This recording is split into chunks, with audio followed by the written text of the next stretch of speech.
पूरा ही हम लोग का उधर में तो नॉर्मली क्या करते गवर्नमेंट मेंबर में कोई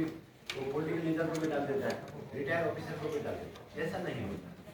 गवर्नमेंट मेंबर में जो गामबुड़ा का तरफ से जो लिस्ट निकलता है गवर्नमेंट मेंबर्स को के, उसमें सिर्फ लाल कोट वाला ही हो,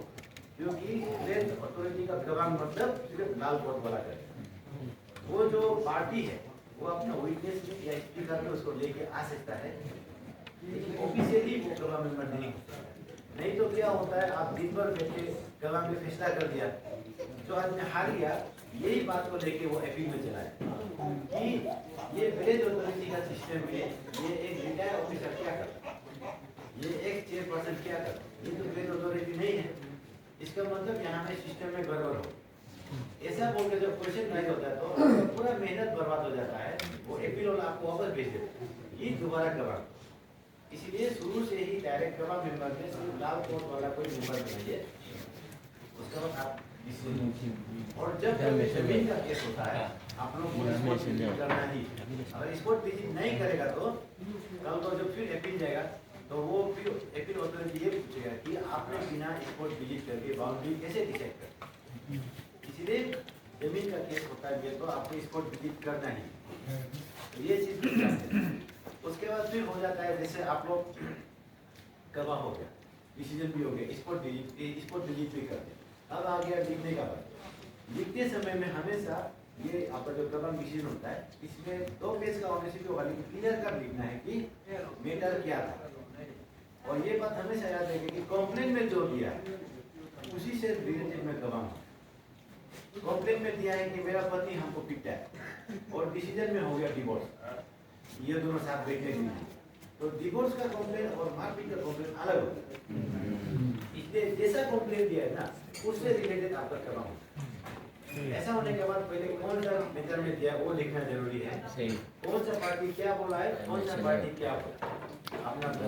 उसको भी उसमें लिखा है।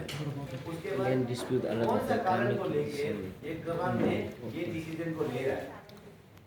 उसको बताना बहुत जरूरी है। नहीं तो क्या होता है गवाह डिसीजन में सिर्फ 2 पैराग्राफ में लिख के गवाह डिसीजन दे देते हैं, कैसे करके ये डिसीजन आया वो भी नहीं बताता है, और क्या पार्टी क्या बोला वो भी नहीं बताता। उसके वजह से फिर अपील चला जाता है। अपील वाला कोर्ट भी ये बोलता है कि ये कौन सा ग्राउंड में ये लोग डिसीजन दिया समझ में नहीं आ रहा है, दोबारा फिर करो,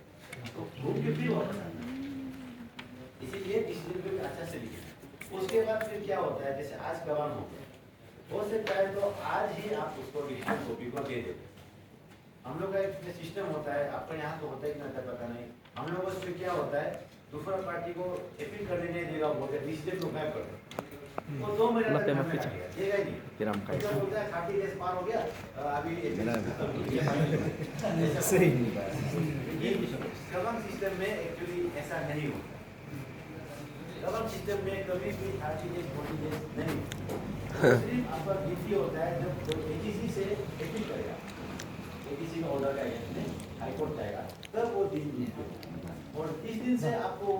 वो डिसीजन मिला है उस दिन से दिन दीजिए। आप 3 महीना चुनाव का जब देगा उस दिन से दिन दीजिए।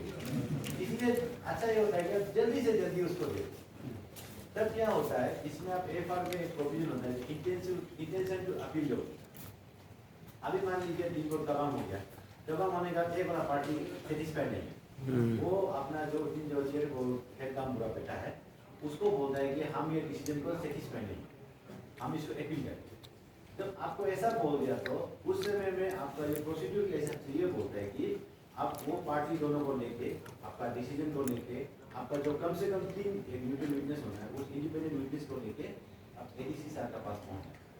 ये हमने ऐसा ऐसा मामला में गवाह किया था, ये उसका डिसीजन कॉपी है, ये मैं नहीं मानता आप देख, तब उसको एपीलेट अथॉरिटी जो आपको एडीसी होता है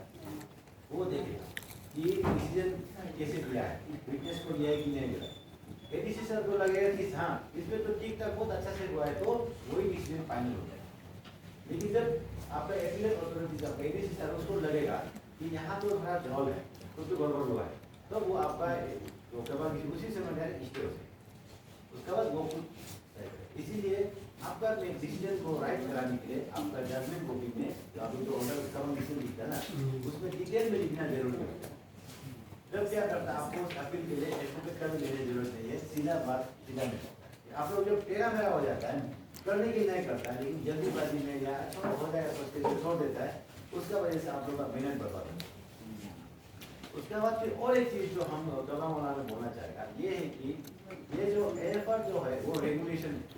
मतलब होता है कि एक समाज को चलाने के लिए एक जो कायदा जो बना है, तो इसमें होता है कि दोनों पार्टी मिल के बात है। मान लीजिए एक डिवोर्स का केस, एक पत्नी ने क्या है, जवाब में आप लोगों को दे दिया कि हमको ये पत्नी को छोड़ना है, तो आप लोग क्या कहते हैं कि पति का डाइवोर्स का केस। तब अभी क्या होता है, वो पत्नी किसी कारण से नहीं आ पाए, दूसरा चीज भी नहीं आ पाए, तब गवर्नमेंट में एक्स पार्टी में डिवोर्स दे देते हैं। डिवोर्स सिस्टम गलत है, क्योंकि एक पार्टी कहीं भी एक्स पार्टी डिसीजन के बारे में नहीं बोला।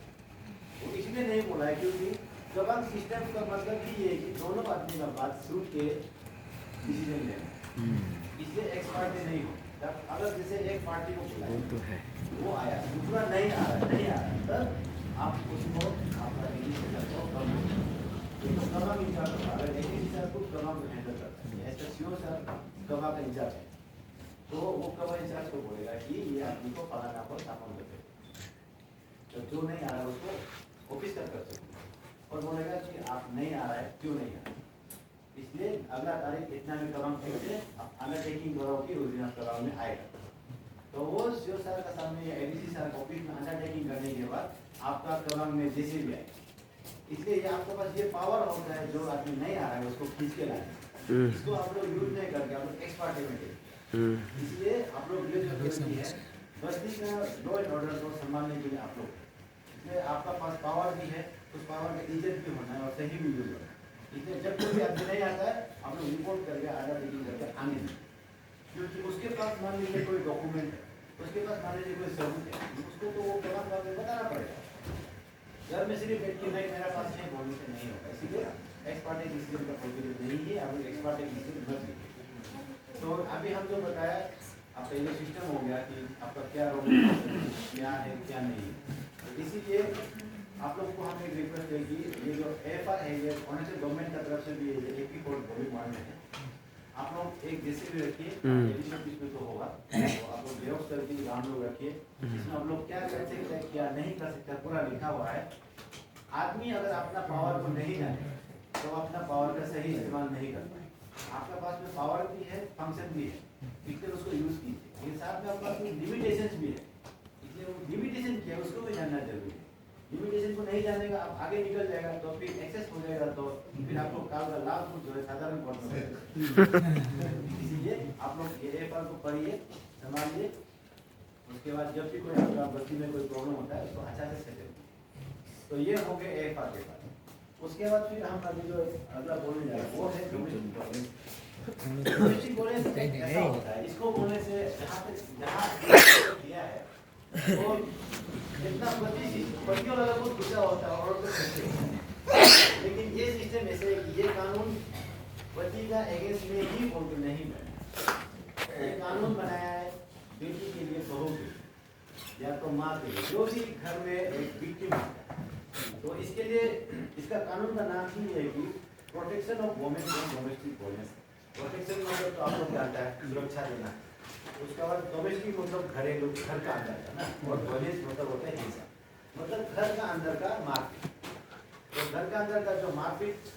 हाथों से मारा नहीं होता है, मुंह से भी बोल के एक्टिंग से भी करके जो तकलीफ किया है, तो इसको तो ये 2005 में ये सरकार ने जो है कानून बनाया ये वुमेन को बचाने के लिए, तो इसको आप लोगों का भी जानना इसलिए जरूरी है क्योंकि एज ए गामपुरा आप लोग जो है बस्ती में ये मैटर को आप लोग हैंडल करते हैं। उसके बाद ये आशा जो आया है एज ए लेडीज आप लोगों का ये जरूरी है कि आप लोग जो है खुद की औरत है, प्लस आप लोग जो है औरत से जुड़ा हुआ होता है और घर घर में आप लोगों का कनेक्शन होता है, इसलिए आप लोगों की डोमेस्टिक वायलेंस को जानना जरूरी है। उसके बाद फिर क्या होता है, आप लोग as a not only as a गामपुरा, एज ए पिताजी अपना बेटी का हक है, एज ए भाई अपना बहन का हक है, जानना जरूरी है। तो आप ससुर भी है तो आप देख रहे हैं आपका बेटा गलती कर रहा है, तो AFR डोमेस्टिक वायलेंस में प्रोविजन है, उसका वजह आपका बेटा जेल भी जा सकता है, तो बेटा को बचाने के लिए भी आपका ये डोमेस्टिक वायलेंस को जानना जरूरी है। यहाँ पे एक होता है जैसे हमेशा बोलता है आधा आधा जानने से प्रॉब्लम होता है। तो डोमेस्टिक वायलेंस के बारे में हम लोग ने इसमें भी देखा कि औरत को कुछ कॉन्सेप्ट क्लियर नहीं है, आधा आधा जानने का वजह से अपने पति का साथ भी मारपीट करता है। ऐसा नहीं है, इसका बहुत ये ऐसा सिस्टम है जो आप पूरा जानना है, आधा जानने का कुछ तो तकलीफ नहीं। डोमेस्टिक वायलेंस ये होता है जब कभी किसी घर के अंदर में किसी औरत को उसका पति पीटता है, एक बात हो गया, उसका जैसे नहीं पीटता है लेकिन खर्चा वाले भी नहीं देता है, जैसे वो हो गया। फिर हो गया जैसे कि उसको नाम लेके गाली देता है, लेकिन नाम लेके गाली देना भी जैसे नॉर्मली क्या होता है, ये कॉमन है, सबको शादीशुदा है, पर फिर लोग क्या करते हैं गुस्सा से कुत्ता उनका पति को चिल्लाता है, उसमें मतलब वो डोमेस्टिक वायलेंस नहीं होता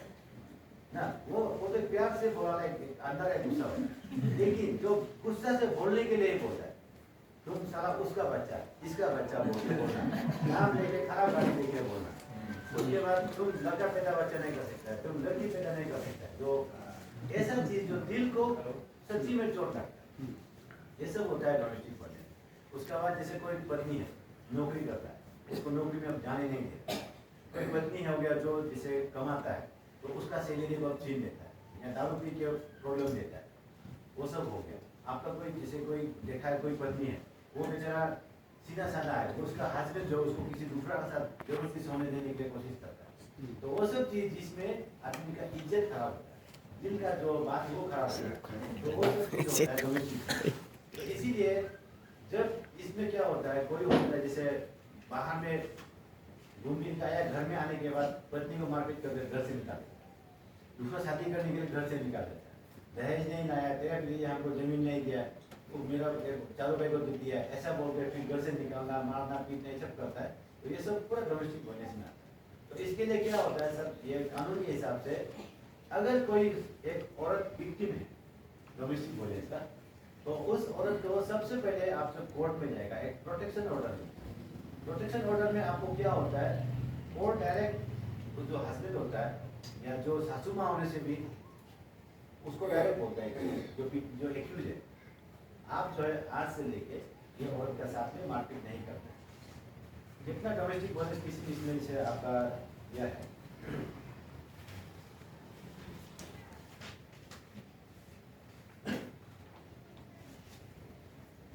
जैसे आपको आपका कंप्लेन ये है कि मेरा पति हमको ड्यूटी में जाने नहीं देता, तो वो उसी समय में प्रोटेक्शन ऑर्डर इशू करेगा कि आप इसको ड्यूटी जाने से मना नहीं करें। उसके बाद वो क्लेम ये करता है कि हमको ये फोन में हमेशा गाली देता है, खराब खराब मैसेज भेजता है, झगड़ा करता है, तो उसको मना कर देगा कि आप किसी भी तरह से इसको एग्रेसिव वाला कम्युनिकेशन नहीं करेगा। ऐसा बोल के मतलब कोर्ट जिस चीज से आपको प्रॉब्लम है उस चीज को वो डायरेक्ट सीधे सीधे पास में बंद करेगा। उसके बाद दूसरा बेटा हो जाता है कि किसी भी औरत को या किसी भी विक्टिम को घर में रहने का हक। तो जिस घर में आप पति पत्नी बन के रहा या जिस घर में आप बहू बन के रहा है उस घर में आपको रहने का एक हक होता है। लेकिन आपका जो पति हो या आपका परिवार है, जो भी 21% जो रेस्पोंडेंट होता है, वो जो विक्टिम को जो घर से निकालने का जो कोशिश करता है उसको कोर्ट बंद करता है। कोर्ट ये बोलता है कि आप उसको घर से बाहर नहीं निकाल सकते, उसको घर में रहने दें। अगर ये बोलता है कि अगर घर में रहेगा तो जैसे अभी पति है जो पीता है, वो पी के आता है, पी के आने का वो होश में नहीं होता है, मारपीट करता है, तो पत्नी का लाइफ को रिस्की भी एक साथ बेटा मतलब मारपीट होगा ही होगा। तब क्या करता है कोर्ट हस्बैंड को ये बोलता है कि ठीक है आप लोग तो पत्नी को एक तो रेंट हाउस कर दो,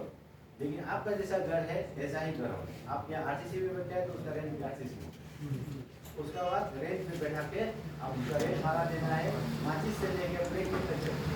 घर मतलब सिर्फ घर का दीवार नहीं होता, घर मतलब बिस्तरा काली बर्तन गैस सब ये पति का प्लेस हो जाता है कि अगर वो पत्नी से मारपीट करके घर से निकाल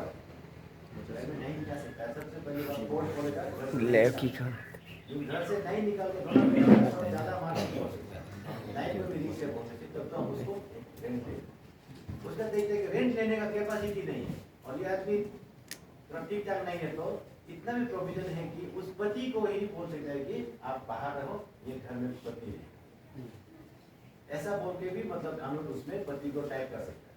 तो उसके बाद फिर क्या होता है, आपके पास प्रोटेक्शन होता है, फिर रेसिडेंस होता है, उसके बाद कोई भी आदमी है उसको जीने के लिए खाना पीना चाहिए और खाना पीना के लिए पैसा चाहिए। इसलिए आपको उसमें जो मेंटेनेंस का जो आता है, जो CRPC 125 में आता है, उसी को प्रोविजन में करके आपको जो विक्टिम है उसको खर्चा पानी को भी देने का इसमें प्रोविजन होता है। अगर पति ये बोलता है कि हमको ठीक है, पति मारता है पीटता है, उसको जब ऑर्डर बंद कर दिया, लेकिन हमको खाना नहीं दे रहा, मेरा पॉकेट खर्चा नहीं दे रहा, तो क्या है, तो उसके लिए भी आपको इसमें प्रोविजन होता है डोमेस्टिक वायलेंस एक्ट के हिसाब से, जो विक्टिम औरत है उसको मेंटेनेंस देना है। उसके बाद मेंटेनेंस देने के बाद अगर आपके मारपीट करने की वजह से उसको कोई चोट पहुंचा है, मेडिकेट किया है, तो उसका आपको ट्रीटमेंट का जो खर्चा है उसको भी आपको देना होगा। उसके बाद फिर जैसे आपका कोई ज़्यादा प्रॉब्लम हो गई जिसका वजह से टॉर्चर हो गया, मेंटल प्रॉब्लम हो गई, तो उसका कभी कभी आपको ये कॉम्पेंसेशन भी देना होता है। तो इसीलिए बेसिकली इसमें यही होता है कि आपको मारपीट को बंद करा देता है, दूसरा फिर आपको घर में रहने का हक दे देता है, उसके बाद आपका कॉम्पेंसेशन फाइनेंशियल का उसको देख देता है। इसके बाद अगर इसमें हस्बैंड ये सोचता है कि हम कोर्ट में नहीं हैं,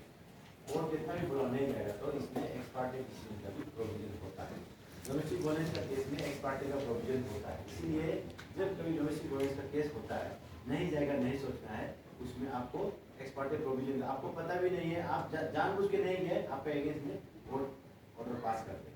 कोर्ट ऑर्डर पास करने का अगर आप नहीं मानेगा तो उसमें कोर्ट आपको कोर्ट का बात को नहीं मानने के कारण से आपको जेल भी डाल सकता है। उसके बाद फिर क्या होता है, जब इसमें डोमेस्टिक वायलेंस का कोई केस फाइल होता है, इसमें कोई किसी को डिसीजन दिया जाता है, अगर उस प्रोटेक्शन बनेगा, हस्बैंड को बोला है कि आप पत्नी को मारपीट नहीं कर, बोलने के बाद भी अगर फिर मारपीट किया तो उसमें आपको जेल जाने का प्रोविजन है, प्लस ये आपका फाइन तक का ये होता है। तो इसमें क्या होता है, आपको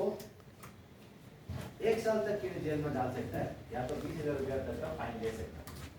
इसलिए जब कभी भी कोई डोमेस्टिक वायलेंस का कोई केस होता है, तो उसमें जो विक्टिम है, विक्टिम है, लेकिन जो आपका जो एक्यूज है, हस्बैंड होता है या जो भी होता है, वो एक बात समझना चाहिए कि अगर आप कोर्ट का ऑर्डर को नहीं माने तो आपको 20,000 रुपया तक का भी फाइन होगा, प्लस 1 साल तक का भी जेल होने का प्रोविजन है। तो उसके बाद ये जो डोमेस्टिक वायलेंस वाला मैटर हो गया, ये आप लोगों के काम का ऊपर में डायरेक्ट आता है। ये अभी जैसे अभी विक्टिम औरत हो गई, पढ़ा लिखा नहीं है, तो डर लग रहा है, क्या करें, तो इसमें डोमेस्टिक वायलेंस जो प्रोविजन है कि दूसरा आदमी भी उसके लिए एप्लीकेशन फाइल कर सकता है कोर्ट में। तो जो दाम बुरा है वो जो है इसमें इंटरफेयर करके आपका रिलेटिव में कुछ नहीं लगता है, क्योंकि आप लाल कोट वाला है, तो इसलिए उस लाल कोट का वजह से वो आपका ड्यूटी बन जाता है कि कोई भी औरत जो विक्टिम है डोमेस्टिक वायलेंस का, उसको आप साथ देना है और उसका हक दिलाने के लिए आप कोर्ट में जाके एप्लीकेशन फाइल करके डोमेस्टिक वायलेंस का केस लागू करा। उसके बाद तो फिर आ जाता है सवाल का भी होगा सर, ये आप अभी सोच रहे हैं लाल कोट वाला ये हम जो केस कराए, तो लाल कोट नहीं, उसका कोई चाचा भाई बहन होने से भी करा सकता है, लेकिन एडवोकेट का फीस कौन है, क्योंकि आप हेल्प करना चाह रहा है, लेकिन आपके पास एडवोकेट का फीस देने का पैसा नहीं है, तब आता है आपका लीगल एड। तब आप लीगल एड क्लिनिक में आइए, हम लोगों का जैसे लीगल एड क्लिनिक बोलने से जो मेडिकल होता है वहाँ में बीमारी का इलाज होता है, तो ये लोगों का क्लिनिक का मतलब है जहाँ पे आपको प्रॉब्लम का इलाज होता है। तो लीगल एड क्लिनिक में आपको ये जो कोर्ट जो है फ्री में एडवोकेट देता है, सिर्फ आप अपना ST सर्टिफिकेट लेके आइए, उसके बाद में आप आके हम लोग जब कोर्ट में आएगा, जैसे घुसेगा ये डायना साइड में जाली वाला रूम है, वहाँ पे हमेशा एक एडवोकेट रहेगा और एक ऑडिटर रहेगा, वो बैठेगा, उसमें फॉर्म मिलेगा, आप लोग आइए, आप ये बताइए कि ये ऐसा ऐसा डोमेस्टिक वायलेंस का विक्टिम है, हमने चुका से लेके आया, तो नाम पता, हस्बैंड का नाम, तो क्या हुआ है उसको लिखने के बाद फॉर्म फिलअप करके हम लोग आपको कोर्ट को देते हैं। कोर्ट बोलेगा खुद का कोई चॉइस का एडवोकेट है तो आप ले लीजिए ये लिस्ट में से, या तो हम लोग कोर्ट दे देगा, क्योंकि जो एडवोकेट होता है वो कोई क्रिमिनल के लिए एक होता है, सिविल के लिए एक होता है, तो उसके हिसाब से आपको एडवोकेट भी जो है फ्री में मिल जाए। तो इसलिए डोमेस्टिक वायलेंस का केस होता है तो टेंशन नहीं लेना है, फाइल कीजिए, आपको एडवोकेट भी फ्री में मिल जाएगा, आपका हक भी मिल जाएगा। लेकिन इसी के साथ और एक प्रॉब्लम ये होता है, जो पति पत्नी का रिश्ता होता है वो एक बहुत नाजुक होता है, छोटा छोटा बात जो उसका टूटने का चांस होता है, इसलिए ऐसे बोलता है कि एक धागा टूटने के बाद ज्वाइन होने से भी ना गांठ रह जाता है। जब कभी कानून आपको प्रोटेक्ट किया जरूर है, लेकिन कोर्ट में जाने से पहले कभी कभी ये बात भी सोचना जरूरी है, कि कहीं ऐसा ना हो कि पति दिल से अच्छा आदमी है, आसान दौलत भी गलती से मांगी, गलती से क्या हो गया, कोई धार बाकी हो गई जिसका वजह से पत्नी को 1-2 महीने पैसा नहीं दे पाया, तो ऐसा वाला कोई क्या करता है आदमी, पड़ोसी का वजह से, दोस्त का वजह से गलत सजेशन लेके कोर्ट में पहुंचे, तो उसका वजह से क्या होता है, पति पत्नी का रिश्ता खराब होता है, क्योंकि डोमेस्टिक वायलेंस में आपको कोई डिवोर्स का प्रोविजन नहीं होता। लेकिन आपने अगर बेकार बात में लेके कोर्ट में पति को घसीट दिया, ठीक है, वो कोर्ट से कुछ रिलीफ, पति जो है कुछ नहीं करने से उसका दिल में गांठ लग जाए कि मेरा पत्नी हमको कोर्ट में खड़ा करे, उसका वजह से आपका छोटा सा बात में आपका रिश्ता भी खराब हो जाएगा। इसलिए सजेशन हर कोई देता है, लेकिन सजेशन किससे लेना है ये भी बहुत जरूरी बात है। इसलिए कभी भी प्रॉब्लम होता है तो आप जो है, जैसे कभी सर बोला है कि हम लोग क्लिनिक खोलना चाहता है, खुलता भी है तो लॉ से रिलेटेड, कोर्ट से रिलेटेड अगर कुछ भी सजेशन लेना होगा तो आप ये देखिए कि सजेशन देना ना हो। अगर कोई एडवोकेट है, LLB करके है, हम लोग का इसमें क्या होता है, लॉ ज्वाइन किया तो उसको सब एडवोकेट होता है। एडवोकेट अलग होता है, एडवोकेट जो रेगुलरली कोर्ट में घूम रहा है, कोर्ट में क्या हो रहा है नहीं हो रहा है वो है एक्चुअली जो पढ़ के आया है, गाड़ी में स्टिकर चिपका दिया, उससे नहीं होता, वो खुद भी नहीं जानेगा, आपको भी उल्टा कंफ्यूज कराएगा। इसीलिए आप लोग का जब कभी केस करने का होता है या कभी जैसे डोमेस्टिक वायलेंस का केस है, कुछ भी फाइल करने का होने से आप जो रेगुलर एडवोकेट होता है उसका कंसल्ट, और जैसे दूसरा एडवोकेट होता है कंसल्टेंसी फी लेता है, 1 घंटा बैठ गया 5000 देना पड़ेगा, ऐसा ना भी होता है। इसीलिए तो आप हम लोग का लीगल क्लिनिक, हम लोग क्लिनिक में आइए, वहाँ पे आपको एडवोकेट बैठ के आपका केस के हिसाब से बता देगा अच्छा से कि आपको केस करना है या नहीं करना है, ये केस करने से आगे क्या होगा, आपका पर्सनल में क्या होगा, कोर्ट से क्या होगा, इसलिए ये चीज़ को भी देखना जरूरी होता है। इसलिए गलत सजेशन लेके कोर्ट में दम फट मारिए, प्रॉब्लम होता है कोर्ट में आइए, और प्रॉब्लम होता है कोर्ट में आइए, वहाँ पे क्लिनिक है, कोर्ट में मतलब हम लोग क्लिनिक कोर्ट में ही है, वहाँ पे बता के, क्योंकि कभी कभी क्या होता है, आदमी ऐसा होता है, छोटा सा बात होता है जिसको आप कोर्ट में जाने का जरूरी नहीं। आपका हम लोग ऐसे PNB आएगा, PNB होगा पैरालीगल वॉलंटियर है, तो आपका पति को समझा सकते हैं कि ऐसा प्रॉब्लम है, जेल जा सकते हैं, ऐसा प्रॉब्लम है, रिश्ता खराब हो सकता है, तो हो सकता है आपका पति को सुधर जाए ना, हो सकता है वो आपको सुधर जाए, मार्केट नहीं करेगा आप, लेकिन आप उसको बात नहीं करते, सीधा कोर्ट में देगा तो रिश्ता ज़्यादा खराब होगा, इसलिए ये बात को भी सोचना है। तो इसके साथ में आप लोग मेरा बात को अच्छा से सुना है, एकदम अच्छा भी लगा है, और अभी कुछ और कंफ्यूजन है, कुछ समझना भी चाह रहा है, तो अगर हम लोग तो बैठेगा उसमें हम लोग क्वेश्चन पूछ सकता है, हम लोग क्लियर करते हैं। तो अभी के लिए थैंक यू।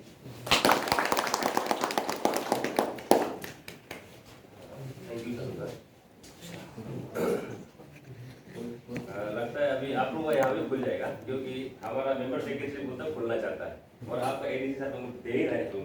तो जल्दी आप लोग यहाँ पे हो जाएगा। Thank you. तो फिर उसके बाद ठाकुर साहब के बाद अभी आपको आपका हमारा एडवोकेट काशी पूजन साहब आपको चाइल्ड्स राइट ना, बच्चा का क्या क्या राइट है उसमें आपको बताएगा, बच्चा का राइट, आपका बच्चा का, मेरा बच्चा का क्या क्या राइट है आपको बताएगा। काशी पूजन साहब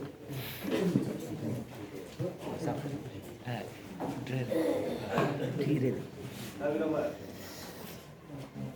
Mau namanya di sini lah. Langsung apa lah? Untuk CPM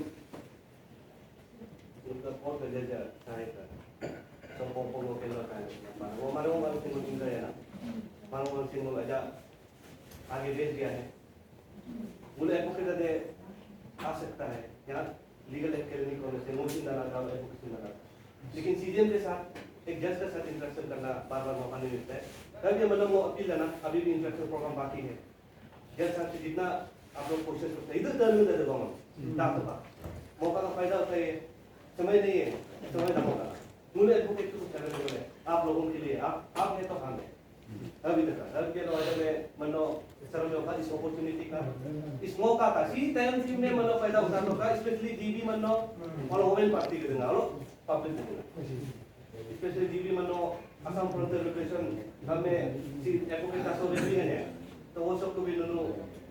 अच्छा से सुनिए, और अजब इंटरेक्शन प्रोग्राम मनो के मनो ताला था कुछ कंफ्यूज होने से, और का पीआई के दिन मनो और मनो वुमेन डोमेस्टिक वायलेंस का एमडी ने बताया है, हम सी मनो तदी ला के लोंगा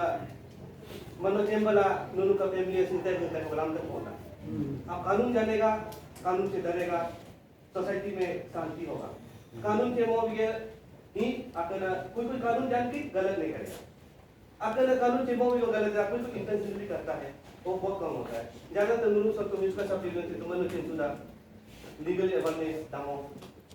सी first time it could be the first time in my मिसका सब डिवीजन एक सीजीएम आके उनको एक जज आके उनको दे रहे हैं वो के साथ as far my understanding as far my knowledge ये पहला वर्ष है इजो इरोप में होता है रस या मतलब इरोप में भी अच्छा जानने के लिए तो पास आता है तो ये चक्कर तब के मतलब इसका भरपूर पैदा होता है मनो अभी दना मनो कुंदना इसी पैदा होता तो का ताला तो का तागे लोग से मन आलो फायो का कम बेनिफिट भी सबको बताइए अरे वो तो सब लोग वो तो मनो मी ओपो या वो तो गुदुम राजा मनो ताला था जहाँ भी मिलता है आराम से डिस्कस कर सकता है वो तो सीनियर लोग हैं मोचे मोना जिस चीज का कंसेप्ट को ऊपर क्लियर नहीं है वो सीनियर भी रिफर करके वो उनको क्लियर कराएगा वो तो आपका लोकल है उनका घर का ही लड़का है तो प्रॉब्लम होगा वो तो इसी के लिए लीगल लॉ में ही आपको सेवा करना होगा उनको सर्विस देना है हम लोग को एज ए वो I am the first practicing lawyer from this certificate तो पहला लॉयर भी है वो प्रैक्टिस करना इना चल जाता अब जब प्रैक्टिस हो एलोंग वो सीएमओ इतना कर सिन हाजा भी वो ये ना वो तो ये तो हो गया लॉ ये तो हो गया तो वो मनो के लिए अवेलेबल है वो का सर्विस मना तर के वो सब टॉपिक बिना मनो पसी टॉपिक बिना में अनागा child nama anga hai anga right nama anga no anga igero no anga होने से no मेरे को से no anga इबे कानून no anga मेरे को right को भी पा हम को भी तो child nama anga right nama anga का right तो सीमो जो गांव पुराना में भी गए और का सकला में मनो आशा चक्र और का बताया है हमारा जज साहब ने आप को ये आपका जो लीगल जो सर्विस के बारे में उन्होंने बताया है जैसे नेशनल लेवल पे नेशनल लीगल सर्विस अथॉरिटी है डिस्ट्रिक्ट लेवल और स्टेट लेवल पे अकम देवी पा आना कम से राइट हो पा कानून है उनका भारत सरकार है उनका इंडिया से आना राइट है आना का राइट का नंबर कानून juvenile justice care and protection of children act 2005 of another akuna the right of children to free and compulsory education act 2009 inana aunana to get child labor provision and regulation act 1986 anama aunana apina to get child marriage prohibition act 2006 anama aunana to get protection of children from sexual offense act 2012 anama simo kompona में सिबुक ले लगी ना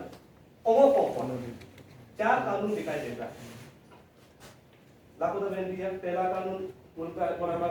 juvenile justice care and protection of children act 2005 by number 1 अपना तागा बाका अन्य वाला number 2 right of children to free and compulsory education act 2009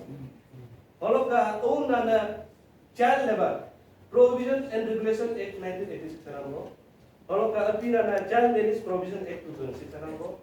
own ना protection of children from sexual offence Act 2012. सिमो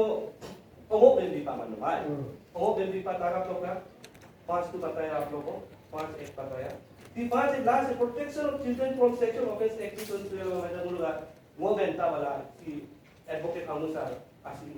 बजा बेंदिया सिम पूरा डिटेल नुमादी को बेंदिया protection of children from sexual offence act 2012 last है वो क्या होता है आखिर में वो ब्रीफिंग दिया मतलब वो बेंदी पा juvenile justice care and protection of children act 2005 सी आया सोलो हु आगा चाइल्ड नंबर सोलो चाइल्ड नंबर सिंटू चाइल्ड नंबर मनो आप सोच रहा होगा छोटा बच्चा को ऐसा नहीं है कानून का डेफिनेशन दिया चाइल्ड किसको बोलता है बच्चा किसको बोलता है हम सिंपल लगता है बच्चा कानून का क्वालिफाइड ना डेफिनेशन ना होना कानून का चाइल्ड नाम आगा स्कीम दे देना है ना वो उसका राइट को मिलेगा अब वो इसे जानना पड़ेगा कि सी एक्ट ला juvenile justice care and protection of children act ला कौन बच्चा आगा नंबर हु आगा का राइट वायलेशन बना मनो बोल द इंटरव्यू और राइट वायलेशन हु आगा का वायलेशन सो होता after 18 years the below 18 years का डोंगे लोगा कानून दे रहा है आना चाहिए कानून ना सी कानून का मुताबिक judicial justice care and protection of children act 2015 का कानून का मुताबिक आना का मुल्का आना बोलने से बच्चा बोलने से छोटा बच्चे को सोचता है लेकिन लीगली अलग है हम मान लो जीबी के दिन ताकत तो का आशा के दिन ताकत तो का बावजूद जगह दोनों के दिन ताकत तो का क्योंकि मजो बैंक ने इसको ये जो बात जो है वो आप लोगों के अंदर तक सीमित नहीं रहना चाहिए क्योंकि डिसीजन साथ मजो बैंक ने मुरु उगु नहीं गया घर घर जाके मुरु में लाभ हुआ है तब इन्होंने से मेरा भी रिक्वेस्ट है कि इसी में मान लो जिस जिसको भी मिलता है फैमिली से शुरू करके जनरल पब्लिक तक मुरु पहुंचा देगा ताकि हर कोई अपना राइट को जाने हर कोई लीगल एड क्लिनिक में आके अपना मदद मांग सके मुरु का ऑब्जेक्टिव है कि पब्लिक कानून केंद्रों का जो एफोर्ड नहीं कर सकता है ओपन में देना गरीब आदमी जो सेट नहीं कर रहा है वो अपना राइट को जान के राइट को हक को मांगने का अधिकार है उनको हम लोग जो है सरकार है कोर्ट सपोर्ट करता है हम करने है जिसका पैसा है प्रॉब्लम है वो तो एडवोकेट एफोर्ड के जान भी देगा लेकिन बहुत सारा ऐसा लोग है जो जान नहीं पाता है समझ नहीं पाता हम अपना लैंग्वेज में आपको भाषा में समझा सी हजार 18 साल आगा 18 साल का एज जो बिलो है आगा था आगा सी अंदर judicial justice care and protection of children act के अंदर ला उसका अंदर कुछ वायलेशन होने से उसका अंदर राइट हमने एज का अंदर राइट का प्रॉब्लम होने से हमें सी कानून की हक देता है इसका अंदर तो हक मिलेगा सी है ना मैं अंदर प्रोटेक्शन दीजिए सी कानून अंदर में कौन सा बच्चा को 18 साल तक अंदर का बच्चा आगाम में प्रोटेक्शन देंगे आगा जिसका उगू नहीं है होमलेस है उगू दमो भाई और दो दिन का दोना कुछ इकट्ठे करना दमो हर का आगाम में सी कानून अंदर ला नॉन में दोना बिना सपोर्ट मिलेगा सी अंदर ला प्रोविजन करना आपको ना बोलेंगे आगा 18 साल का अंदर का आगा मिया 18 साल का आगा कानून तो आगा पापू चाहे पापू तो आगा मी उगु दादा मी अपन को दादा दादा का वो हर मिया कॉम में बिकनी जंकी भी दो तोला फारा मो इलो इना हर का आगा हर सी कानून अंदर ला प्रोटेक्शन मिलेगा सी कानून अंदर ला राइट मिलेगा हर का आगा और सियादा मेंटली और दिमाग कहाँ भी मोन आकर मेरा आई गुरु मेरा दत लाला है हर का मेरा सीन हम 16 किला मो किलो और पान का मो किलो ये वाला सी कानून अंदर चला प्रोटेक्शन मिलेगा सी कानून अंदर चलो कानून है ना